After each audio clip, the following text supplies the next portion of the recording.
All right, good afternoon and happy Friday. Welcome to another Fireside Friday here brought to you by the Delaware Entrepreneurial Center at Ohio Wesleyan University. I'm your host, Steve Flaherty, joined today by George Zarebski. We'll get into a chat with him. So hang out, spend some time with us. We'll be here, 30, 40 minutes, just chatting all things entrepreneurship and business and hearing the amazing things that George is doing. So feel free to engage. Feel free to, we'll post comments up there. This is live and open questions. So, it's supposed to be interactive. So that's what we're doing. We'll see you here in the next 35, 40 minutes.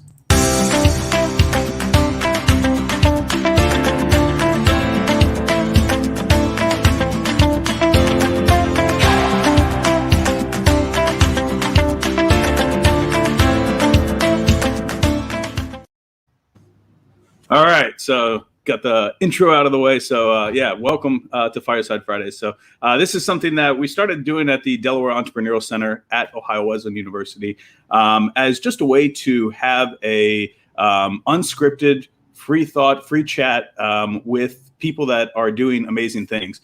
And George is no exception to that. So we'll get in and chat with him. But if there's anybody that wishes to, that you think we should engage with, or that you yourself want to come in and chat, feel free to ping us. We're happy to talk to you and get you on one of these Fridays. The premise is simply just that we can learn from others and what they're doing and their journeys. So some of the greatest lessons that we ever learn are through stories.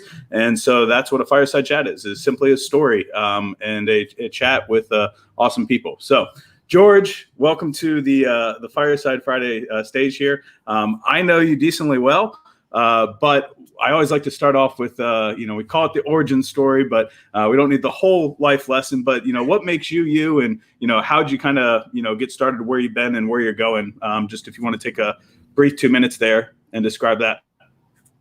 Thanks, Steve. Man, 2 minutes. Okay, let me see if I could wrap it all up inside of there. No, hey, first of all, man, thanks so much for having me on the Fireside Chat. I've watched many of the previous episodes, and it's an honor to be on this stage with some of the folks that have been here before me. So I really appreciate that. Hope to do it service.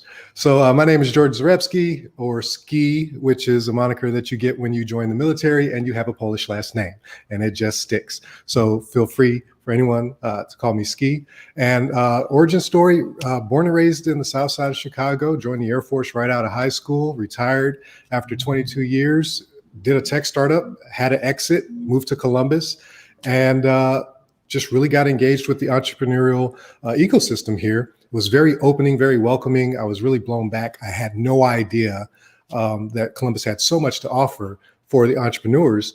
And really, I just kind of spent my time trying to figure out, where I could fit into this ecosystem and how I could provide service and kind of pay forward some of the life lessons and business lessons that I had learned throughout the years. And it kind of settled down on this area where we are now the Urban Accelerator X. It's an entrepreneur support organization that we started here in September of 2019. And our mission is pretty simple. We want to help remove those barriers to entrepreneurship for people in the urban community here in Columbus.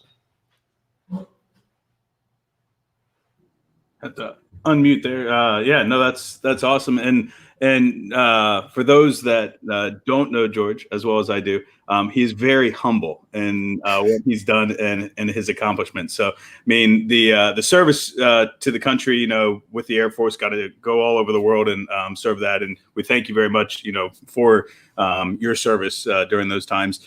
And then you learned amazing skill sets, while being active duty that you were then able to translate into real world. And you kind of had that embracement of technology, and we call you the wizard behind the scenes at some of the things that we've done some organizations together and such.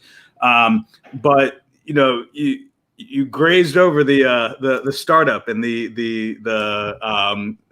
what that was, and not only just a startup, but having a successful exit.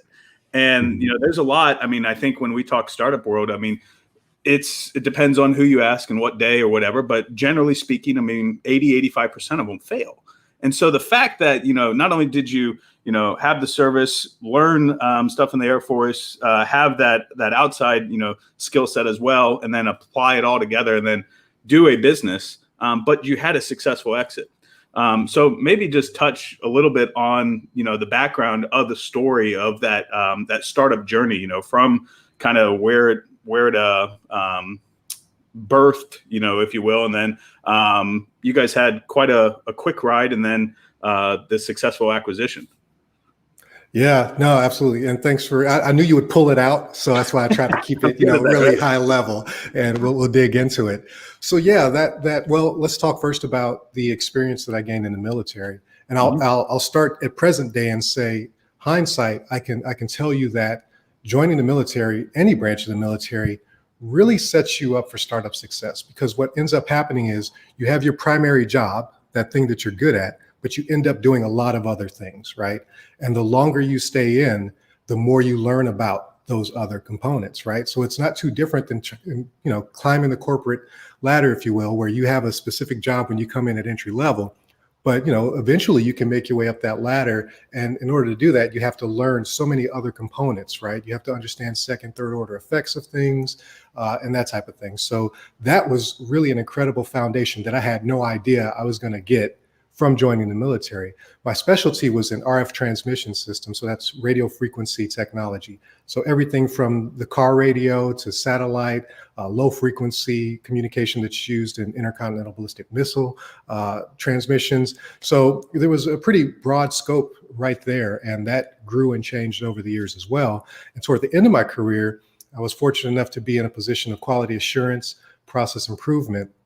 And that really gave me a lot of insight and perspective from both a strategic level, like understanding why we're doing things, and then translating that into how the airmen were actually going to do that thing, right?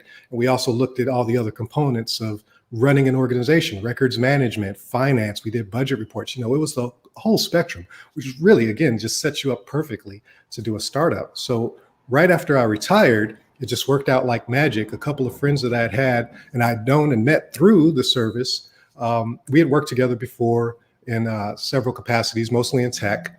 My one buddy, Mark, he was a network engineer, had just graduated as a network engineer. Well, when we did the startup, he had graduated years prior. He was working for a tier 3 internet service provider for a few years when we actually started the startup. And his wife is also a full stack developer. So, you had two high tech components right there. And they came up with this idea. They wanted to start a business. They reached out to me in August of 2015. Say, hey, here's what we're wanting to do. Do you want to join us? And from our past experiences, so I'll stop here and say, you're always advertising, right? You're always advertising yourself. You never know. But from our past experiences together, they knew my work ethic. They knew, a lot of the wisdom or skills that I had, acquired over the career. And so they thought it would be a good fit. So I kind of came in as the tiebreaker.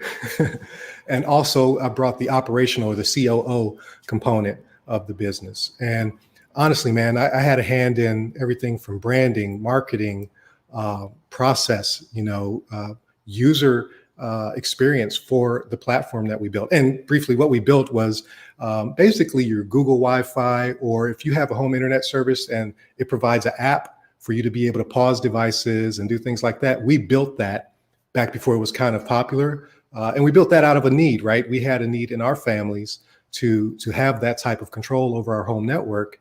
And being tech enthusiasts, we knew the potential dangers that were out there, right?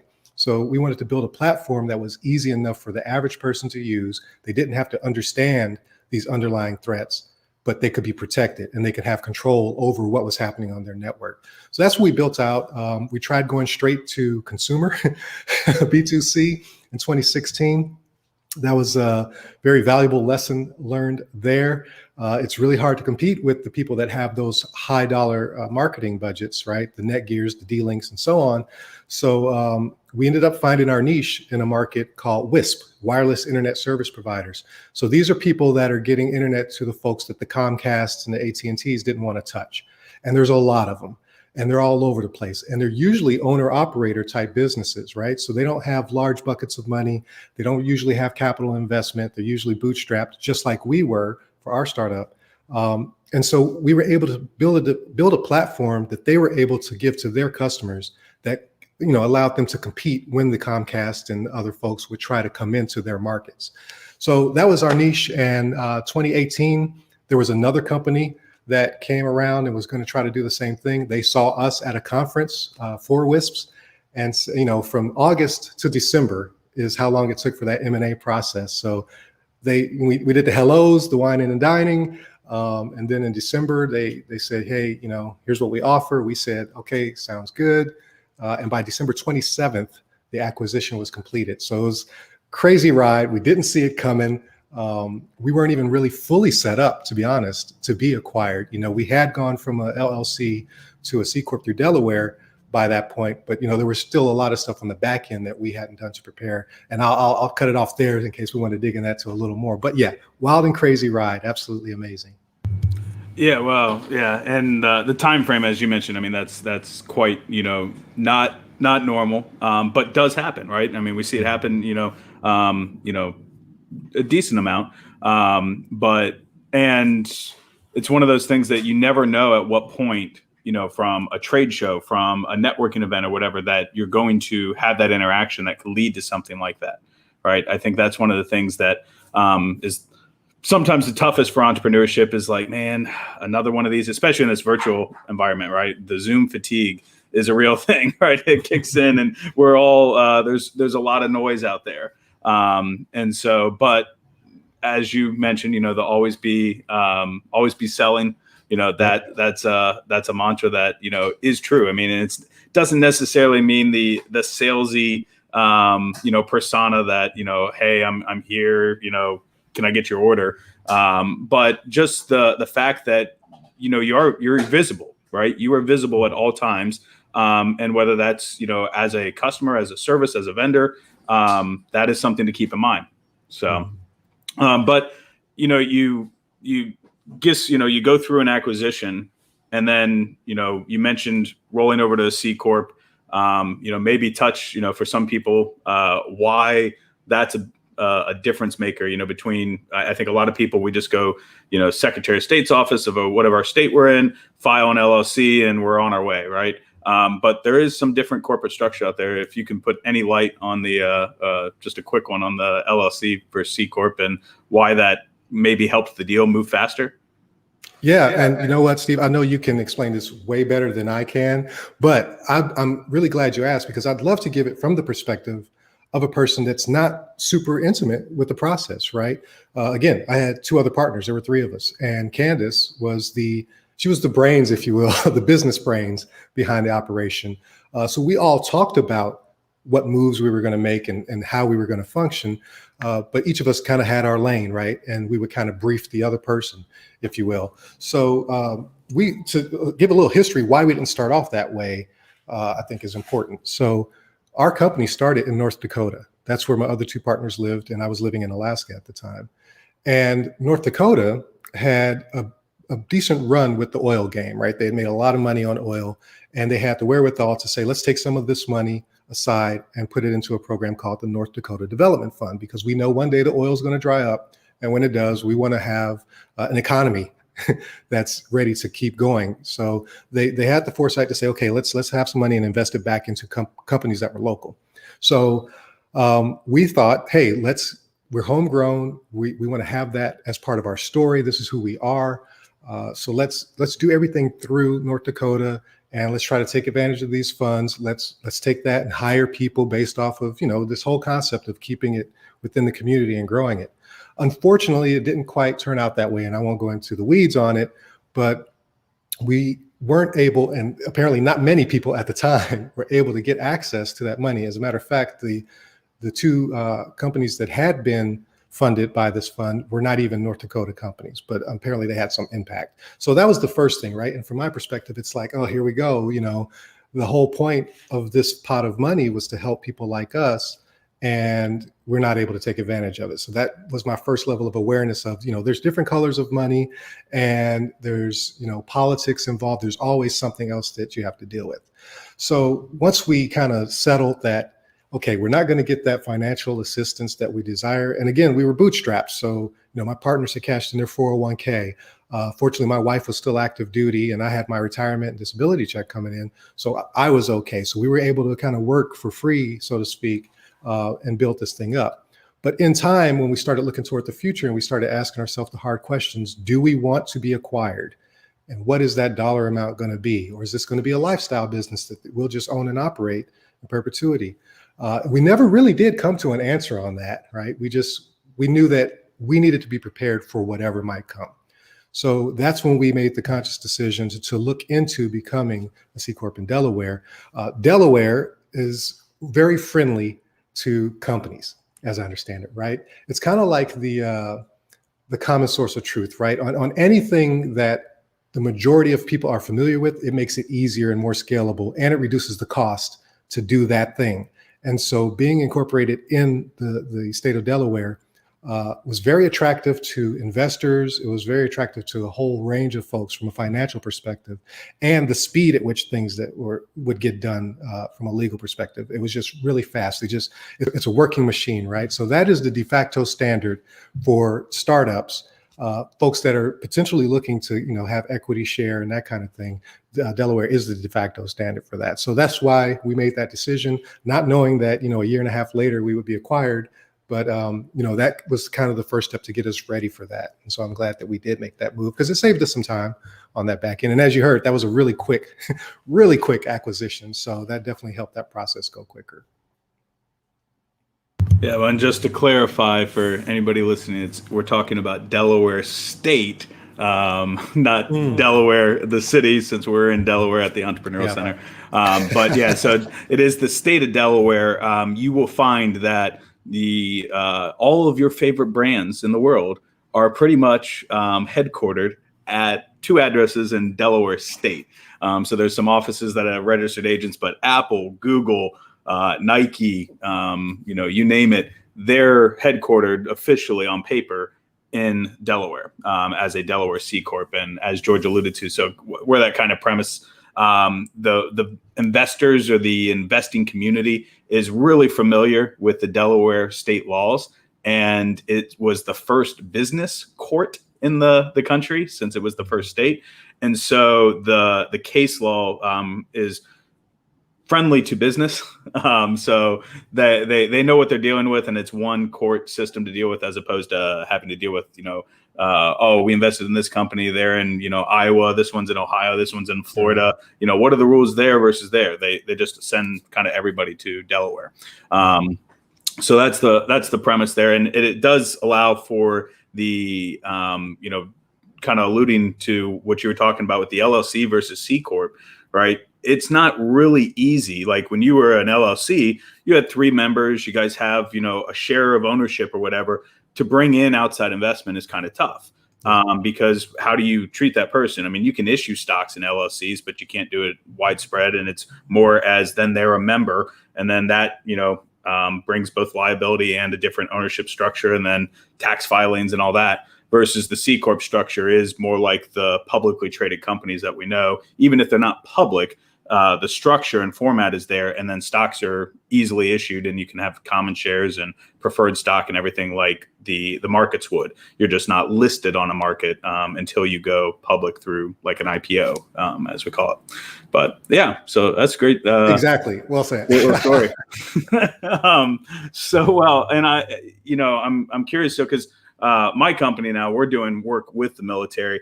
And you alluded to when you were in the service that you've got the primary role and career, but then you're doing, everything, which is very, as you talked about, similar to what startups are, right? Like you might be hired in for one thing, but most likely, that might be your core competency, but you're wearing, a magnitude of hats until you get to a point where you can start to separate out those siloed roles, if you will.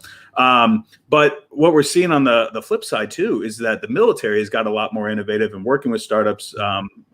We're taking advantage of that, or not taking advantage, but working with the military, seeing that aspect and the vastness of scope and industry. I guess I never realized, I mean, you think about the Department of Defense and the Air Force in particular.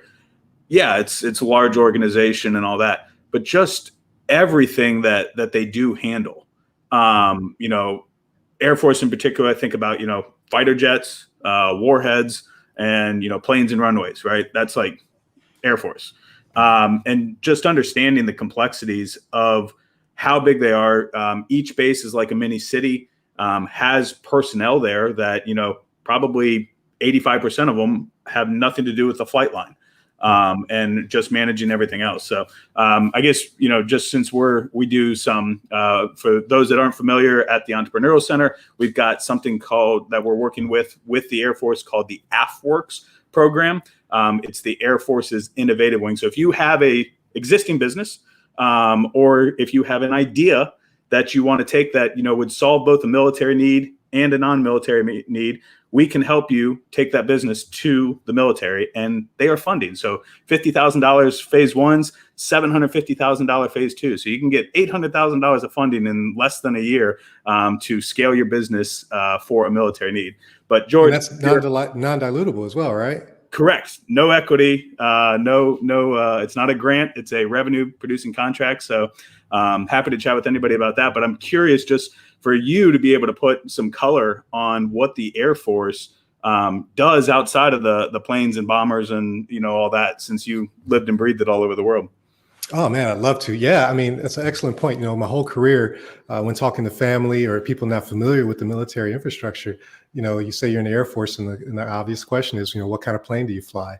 And people don't think about, and this is so true with businesses as well, right? I'll take a quick tangent here and say, with our cohort that we see coming through, everybody kind of has this superpower that they're good at, this thing, building widgets or providing a service, but they don't think about the other things that are required to be able to actually do that as a business, right? They want to get the logo and the website and just hit the ground running. So it's kind of the same mindset. It's because what you're faced with through other media and just what's available information, all you see is that marketing. And so in the Air Force, right, aim high, and everything is revolved around flying, and that is the ultimate mission. But you nailed it earlier. You absolutely nailed it. Each base, it's like its own self-sustained city. And I mean that literally, quite literally, like for the most part, every larger base has the ability to shut the gates, shut down, and just self-sustain indefinitely. And I do mean that literally. So 9/11, I was in North Dakota when all the stuff went down. And we literally locked down the base, and we could do that, right? The Berlin airlift, to go back a little further, the Ramstein Air Base was locked down, and there was just flights going in and out 24/7. So it is a self-sustained entity. And with that, everything else that you would think of that needs to happen in a city needs to happen on a base. Now, depending on where you're at in the world, you might leverage outside contractors to do certain things.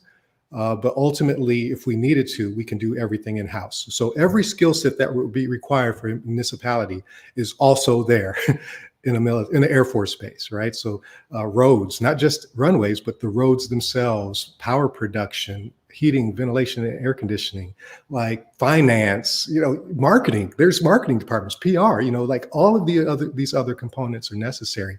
And I worked in a small sliver, which is communications, but it still is a very vague field. So people would hear communications and they think, oh, so you do my phone, but somebody else might think, oh, you do my internet. Somebody else says, oh, so I can talk to the plane because of what you, and yes, all of that was part of what we do. But even within that field, we had our own specialties, and that can change over time. So at the end of my career, we were focused strictly on radio frequency transmission systems. So something that has a receiver and a transmitter. So again, to go back to the car stereo, there's a transmitter somewhere out in a field or next to a building, and then your car is the receiver. And it's a one-way communication in that sense.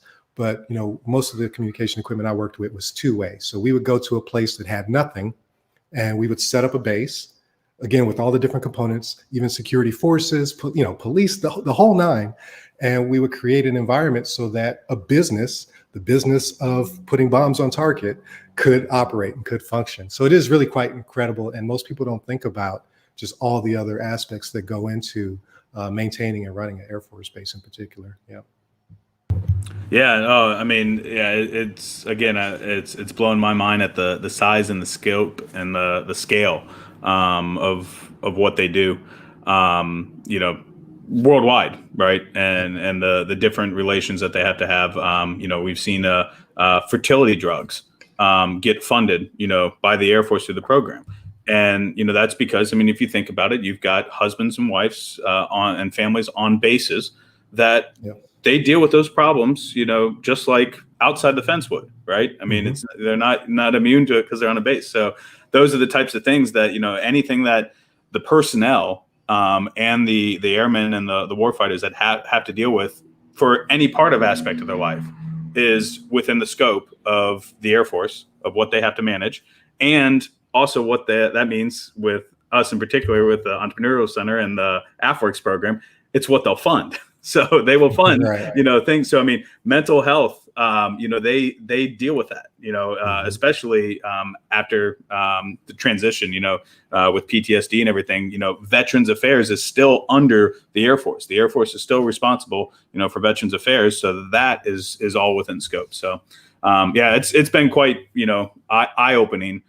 So it's great to get your input and your take on it from you know being active, but going back to your story and you know through the Air Force learning all that, building the startup, having the exit now at the Urban Entrepreneurial X at or the Accelerator X, you're helping others go through that same journey that you've been through, applying both you know the stuff that you learned in the military and as you mentioned you know that's like a startup in itself, or prepares you for business, and then you know the exit and everything. So I mean, you exit, you could go start another company. You could go, you know, work for another company and have that, you know, luster position or whatever. Why help others and create their success and teach them everything that you've learned, as opposed to just going out and getting a job or starting another, you know, startup and exit strategy?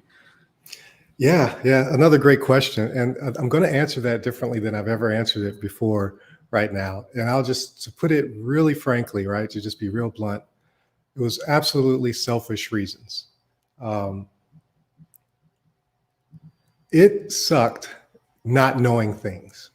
And being a person of color and being in career fields and environments where, you know, I was a minority, and then you add that with all the things I experienced growing up. You know, I'm actually of mixed race, which I hate the phrase race because it's construct, whatever. But, you know, I dealt with having a white father and a black mother and just the things in society that comes along with that.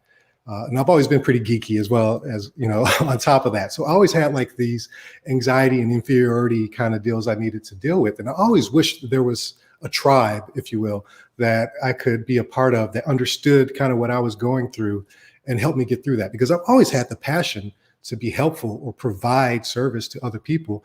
You know, I had the side hustle for most of my time in the career, whether it was car stereo installation or computer repair. Like I always did something. And about the halfway mark in 1999, I really got knee deep into domain names and understanding the web and email and how that all worked. And I started to leverage that for other businesses, right? People that had a business and they wanted a website, or they wanted an email that was their name and not AOL.com to date myself, or Yahoo, right? So I've always had this underlying drive and passion to kind of provide a service for someone else to help them with their journey, whatever their journey was. And then just my personality, I really take on the passion of other people. So when other people have a project or something that they're really into, it's really easy for me to get passionate about it and want to help them. Now that's not very scalable, of course, but it was something that I loved doing. So when I hit this opportunity where I had good timing with family life was pretty solid. We had the finances from the exit. I was in a new community and I just wanted to kind of figure out where I could fit in and how I could pay forward my experience and wisdom in life to other me's out there, right? So I was really absolutely looking for the younger versions of me to kind of give them that hand up that I was looking for and couldn't find. And let me validate that and say I did actually get a lot of hand ups throughout my career. There were plenty of mentors that I was put in front of and I was able to take advantage of to help me along the way. So I'm super grateful for that. But just to tie that back in, I wanted to be that, or wanted to help form an organization that could be that for other folks. So that's the selfish bits, Then the other part is I knew I couldn't do it on my own. So I was really out here trying to find a team and identify the gaps in this community here in Columbus in particular that we could work to fill. And I was able to do both. It took time. It was hard. It was not easy, but I'm really grateful and proud to say that I've got a dynamic team, really incredible team. 2 other women, Nikay Willis and Lauren Smith, that just really make it possible for us to do what we do and help me push forward my personal mission. And they're pushing their first personal mission forward as well, to help the community, man, and just, help people get that education and the resources that they need, and also reducing that barrier. And, you mentioned earlier, mental health, that's a huge component of what we're also trying to integrate into our educational platform, because you can have all the information is out there. It's free and available, right? But it's like hard to figure out what exactly applies to you and what you should be working on. But so a lot of folks do that. We have a lot of entities doing that in Columbus, in the surrounding area, and that are doing it really well. So we wanted to figure out where there was a gap, and we saw that the lifestyle Main Street type businesses that weren't looking for equity split, right? They weren't looking for what's the name of that big Y Combinator accelerator type environment. They just needed some help with the basic day-to-day stuff, the C-suite type stuff that the owner operator normally doesn't have awareness of. And to go back to what I was saying earlier, they're really good at, making earrings or doing hair or whatever the thing is, but they may not be so good at the other components of running a business. So together, and with our tribe, our network of professionals in the community, we try to bring it all together and help the folks in our community start and or scale an already existing business. And so that's the why. I kind of went off the rails a little bit because I get really passionate about it, man. You know me, but that's the history and kind of what, my passion derived from. Yeah. Wow. No. And I mean, you're exactly right. I mean, in the quote, the information age, right, and the connected era, there's almost, no question out there that, there isn't some sort of answer to. Maybe, don't trust everything you read. But for intents and purposes, I can't tell you how many times, I have people, I'm like, did you just type it into Google? Right? Because, I mean, literally Google can be your best friend of just getting an insight out there onto something. Somebody has come across that before, and they're, you don't have to take everything verbatim, but, get an input on it, right? And then make your own decision about it. But a lot of the times, we're so busy running our businesses, we're so busy doing the things or what we as individuals are good at or want to do, right? And so it's always the thing that we hate that gets put off. For a lot of people, that's accounting and taxes, and that's the big entrepreneurial thing. Guilty here of that, but that's what happens, right? I mean, it's like, I don't want to do that. I just want to do this. And there's the book out there. I can't remember which book it is, but about the cake baker, right? And all she wanted to do was bake cakes. And then, so she opens up a bakery, and then she realizes that she's doing about everything but baking cakes just to keep the lights on and the doors open.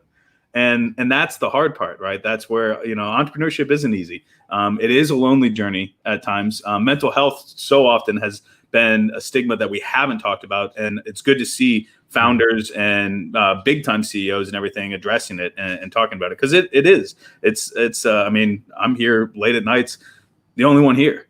And you're alone with your thoughts, and imposter syndrome kicks in, and some days it's great, but it's that roller coaster, and that's the hardest part. So having that support network, having that guidance, that wayfinding, I think that's one of the many things that you guys are providing. But within the structure, so what's been the experience? What have you seen with the people that you're working with? Yeah. And I totally leaped over the mental health thing, but I'm sure it'll come back in. So I'll answer your question directly for now. But the biggest thing that I saw was really our first boot camp back in January of 2020.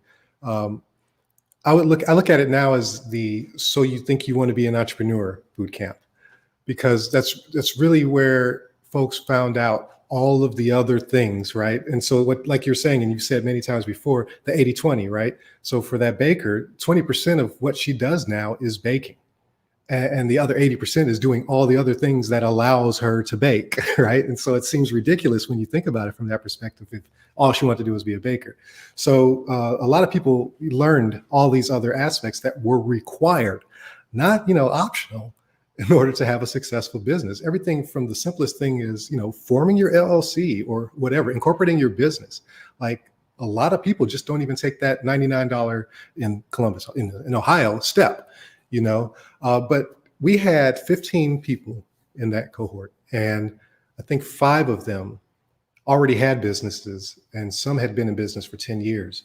And some came without having an idea on what they wanted to do. They just knew they wanted to do something other than the 9 to 5, right? They had the passion, they had motivation, they just didn't have direction. And we took all of those folks and we gave them businesses. So the people that had businesses at first were like, what is this? I don't want to, no, I've got a business. I came here to learn about my business. And, throughout the course of the program, which was only a weekend course, it was only a weekend boot camp. They went from ideate to launch on a brand new business, and they were teamed up in teams of 3. And the feedback from that was just amazing. It was jaw dropping for us, having facilitated it. It absolutely, I don't want to say it exceeded our expectations, but we learned things that we didn't even know we're going to learn. Like you said earlier, you don't know what you don't know. So it was a really great experience for both sides. And we've continued to kind of take that and do that due diligence to understand exactly what the community needs, where the gaps are, and try to fill those gaps as best we can. So far we've had about 60 businesses that we've worked with. And there's a common trend that I see. First and foremost, like you said earlier, all the information is out there. It's just really a matter of what applies to me, and then also staying away from the snake oil salespeople. Unfortunately, there's a lot of folks out here that get up on panels and they do this and they do that, and they're just talking, but they're not really giving any actionable items or information. And then those that sometimes there's folks that do, and they're just wrong, or their information is based off of information from 5-10 years ago, which 20 years ago, that might have been fine to do. But we all know the speed of change now, and that's absolutely unacceptable. I've pride myself on never telling anyone an answer definitively. I say, this is what I know as of my last research on this topic. And just like in the Air Force, right? You don't have to know everything, but you do have to know where to go to get the information. And so we had technical orders and Air Force instructions that were our source of truth. And even those can be dated. But the point is knowing where to go to get the information and question everything that you're getting to make sure it's relevant to what it is you're trying to do. So to bring it back in, we had some pretty significant feedback from our cohorts, and knowing where to get that information was the first hurdle, and information that they could trust, right? But then also what they kind of said without saying it was mental and physical wellness was critically important, especially in our community, because we suffer, in ways that some other cultures and communities don't. And you can give somebody all the information, the playbook, and money and say, go. But especially for owner operators, if they're not in good mental or physical space, it's pointless. There's nothing they can do with it, right? If they get sick or they have to constantly be in the hospital, or family members, right? There's all these other second, third order things that play into their ability to actually run their business. And when it is a solopreneur, it's that much harder because everything is dependent upon them. If they're not working, they're not getting paid. And a lot of times they have family that they have to support. So we're not there yet, not by far, but we're really trying to integrate later this year a lot of mental and physical education into our curriculum to kind of combat that portion of it, because we've seen a lot of people drop out, so to speak, because of having to deal with something that fell into those 2 categories. And so we really want to try to shore up those components to help augment the education and the engagement and the network that they now have after going through our programs. Yeah, well, it sounds like, so that's the X factor in the Urban Accelerator X, right? That's the catalyst that, it's, you can go get business guidance and everything, but you've got to have that whole lifestyle in check, Yeah. right? And understand that, entrepreneurship, one thing about it is it never turns off. Once you go into business for yourself, you're always on. And it's important to take those rest points and those breaks, both, physically, mentally, and separate, right? Because, you can beat yourself to death inside your head with, oh my gosh, there's all this stuff that I got to do. And, there's no clock out, if you will. Right. So you're laying there in bed at night thinking about everything that you did during the day and what you got to do tomorrow. And it can weigh on you. So, so I think having that approach is great. And not thinking about things, right? Like we talked about taxes and accounting, the stuff I hate. What did I miss? I'm just as guilty today for, I get a message from my tax professional and it's like, hey, we need this. And my immediate reaction is just shut down and move on to the next thing. Let me be productively procrastinating on this thing because I don't even want to deal with it. But, you've got to have a support network. And for me, that's why my team is critically important to help us stay on, keep each other in check and stay in line. And so we're trying to be that support network for the community to help, prodding, hey, did you take care of that LLC? Hey, did you take care of that tax thing? You got to file quarterly now. It's not an annual thing anymore, that kind of stuff. So, yeah. Well, we got a couple questions here. Got a question. If you had to make the decision to move again, would you come to Central Ohio or go somewhere else? That is a great question. So, I'm not very religious, but I am spiritual, and I do believe in a certain level of guidance. And I believe in what you put into the world, you get back, right? And I can see the breadcrumb for what got me to Columbus, Ohio. And if I had to do it again, I absolutely would, because I feel like this is a perfect fit. It's a perfect marriage. I've been able to successfully insert myself into a community. So to go back a little bit, I wanted to do all the things we're talking about back home in Chicago. I grew up in what would be considered the hood. There was a lot of negativity, violence, drugs, gangs, the whole nine going on there. And having the ability to kind of get out of that atmosphere and see the larger picture of what the world is, made me immediately want to go back home and say, hey, y'all, there's more out here than what we see. Hey, let me expose you to some of this stuff. And, as I grew older and matured, I realized, there's certain things you can control and there's certain things you can't.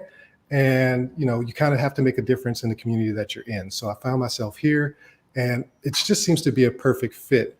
With all humility, I say it's pretty amazing to be in a position we're in right now after having only been here 3 years now, right?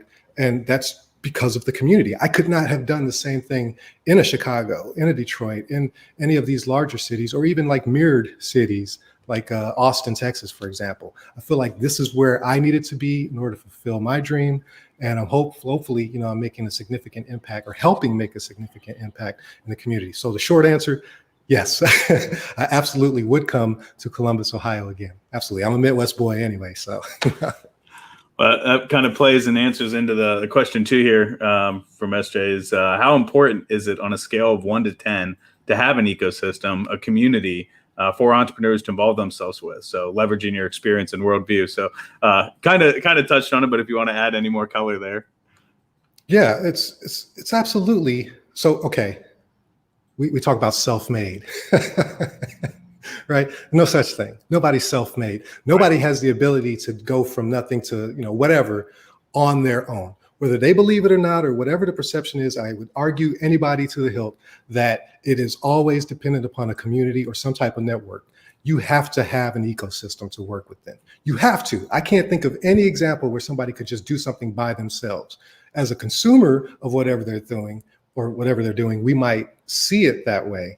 But the reality is there's a lot of stuff going in behind the scenes. And I don't care if it's in nonprofit or if it's in finance or if it's in the stock market or what, there is an ecosystem that those folks are part of. So it's critically important. You have to have it. Again, which is why we're trying to build and become part of, I guess we've already become part of the Columbus entrepreneurial ecosystem, but every day we're trying to do more and more to strengthen that role. I just got off a call right before this with Give Back Hack. We're going to provide our services as mentors for their upcoming accelerator program. And their programs are focused on social change, right? It's across different verticals, the types of businesses, for-profit businesses, but they have some social change impact. We've also worked with did I say Sea Change or Give Back Hack? Sea Change is who I was just talking about. And we've worked with Give Back Hack. We work with Steve at the, Delaware Entrepreneurial Center. We work with anybody that we can. And all of these folks have also worked with us. This is that ecosystem. And together we're trying to help raise the tide, right? Because the raised tide raises all the boats so that everybody can get, that hand up and pulled up. So. Yeah, well, and to your point, I mean, it's an intersection of ecosystems, right? I mean, it's not just one. I mean, there's you immerse yourself and be part of. There's nothing wrong with cross collaboration and cross pollination between all the different stuff. And just because that's I think the cool thing about entrepreneurship is that for the most part it doesn't get too cliquey. And people are at least now I'm seeing it even more than a decade ago. That people are more willing to chat and help each other, right? And there's that open door sense of collaboration over competition or being closed off. There's still some status quo and some closed off things, but for the most part, I think both entrepreneurs as people and the entrepreneur organizations as this connected era has come into play. It's just easier to reach people, right? And maybe some of that intimidation factor, and we're seeing a whole new element here, post, with the COVID stuff, with virtual, right? And it'll be interesting to see how much of that stays virtual. And I imagine like almost every event that we'll go to the next year will be at least hybrid, right? Where it's like, oh, hey, you can come in person, we're meeting, but we'll also stream to Zoom. So if you want to, go there, and requires a whole different technology, but it almost forced us into an acceptance of a new, model. So it'll be interesting over the next year here. So. Yeah, that was actually one of the great benefits, with my past experience, when the pandemic hit, we were just as vulnerable as any other business, if not more, because we had just started 5-6 months prior. So we were in buildups. We hadn't even made it to survival yet. We were just at half of our operating expense through memberships, and we had to shut it all down. Right. So the skill set that I had, being able to take folks virtual, like you said, is what ended up saving us and allowed us to stay in business. Now, it's not just my efforts. My business partner, Lois, she had connections and a network and an ecosystem that she was able to leverage. And together we were able to put our skill sets together to keep ourselves in business during that time to get to the point that we are today. So again, that talks to the ecosystem and the necessity of having that network to get you through those hurdles. But yeah, it's definitely, there's a lot of different angles. there's a lot of nuance to all of it. And another thing, I noticed here, it's back to the question about would I move to Columbus again? I won't say that we haven't found any folks that are cliquey, any groups that are cliquey. They're definitely out there. But fortunately, Columbus as a whole, I think has been very welcoming and open arms. And I would go ahead and qualify what you said about, entrepreneurialism, that a true entrepreneur cannot be cliquey, because a true entrepreneur understands the need for the whole ecosystem to share resources and knowledge and wisdom. And they understand that it also helps them grow. So while we do have those folks that are working in an entrepreneur space or entrepreneur support space, there's some that are still pretty cliquey, but they're not really the true entrepreneurial, ecosystem builders. They're just kind of doing their thing. And I think over time, it kind of works itself out. It goes back to what I was saying earlier about the panelists. You get the folks that are sitting up there talking, but there's not a lot of action behind it. And so that's the difference in the way that I see it.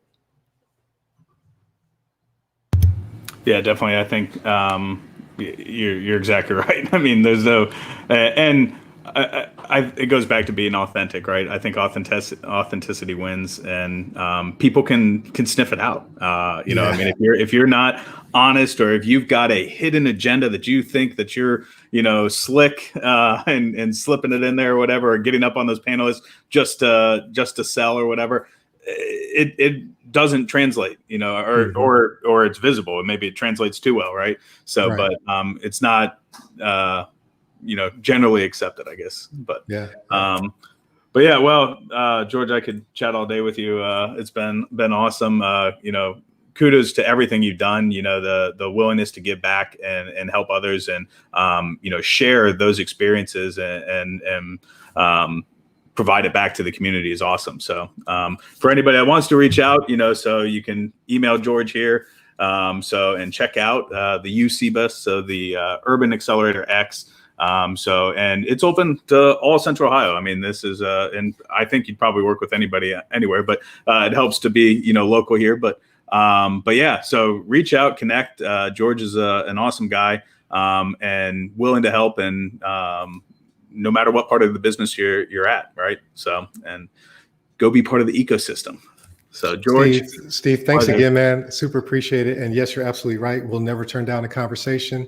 We'll talk. We love talking to folks because that's how we learn and receive messages and share messages. So thank you again so much for having me on the platform. Yeah, absolutely. So, well, and share this out to your guys' networks. So we are broadcasting on YouTube now, so it makes it a little bit easier to share across platform as opposed to just on Facebook. So, and if you have anybody, again, that we should chat with, we're always open.